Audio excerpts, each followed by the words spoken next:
Hi Emma, lovely to see you up at the range yesterday. Do some more work on your game. Swing's coming on nicely. There's a few key areas obviously we need to work on. So just recapping on what we did. First of all, when we look at you from this slightly skewed angle, what we start to see is what we see with a lot of ladies, and that is as we're coming into the golf ball, we're very much up on the tiptoes. You can see there that left heel coming off the ground very, very early.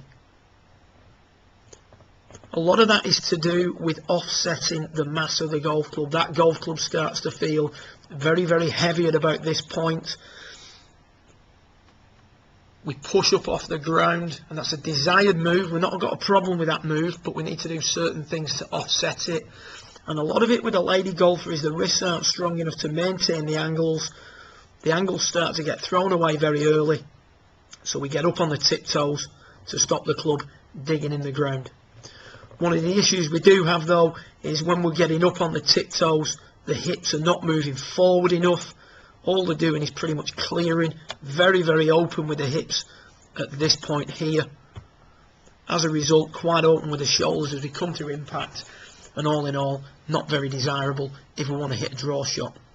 So if we look at you from, again, skewed face on angle, what we're starting to see is a little bit low with the right shoulder, centre of the swing a little bit back, and what we've done here on this view is we've got 60% of your weight favouring your left side. And you can see that even though it felt quite excessive, it doesn't actually look odd. It's levelled up the shoulder angle, which is nice, going to make it easier for you to take the club back on the desired line, certainly less likely to flip the club on the inside as we start to work on that in the months to come. But the big thing that we want is we want the centre of the swing to be out in front of the golf ball so we can hit the ball from the inside consistently.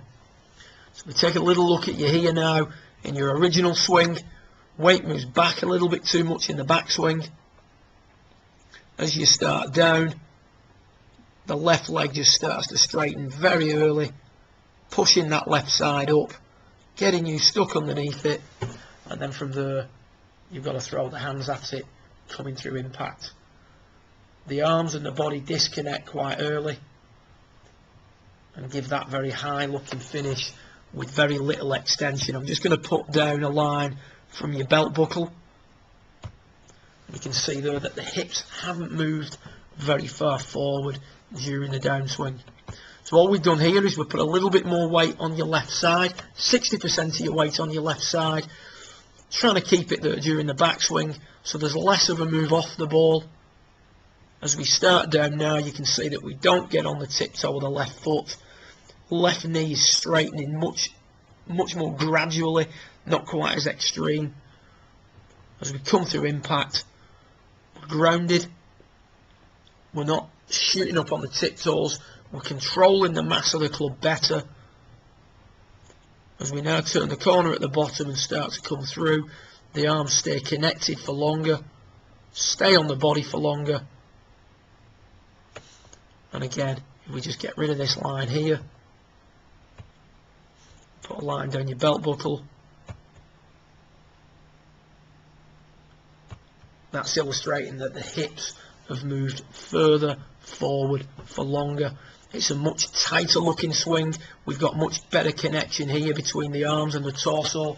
That in turn is going to produce much better timing. So the drills I want you to work on for club head speed are trying to put the brakes on. We want the weight on the left, and we want to try and stop the swing at this point. And at that point, when we stop the swing, we want both arms extended, and we should see that club head speed starting to increase when we then go back onto fuller swings. As they put the brakes on, the arms and the body have to stay connected.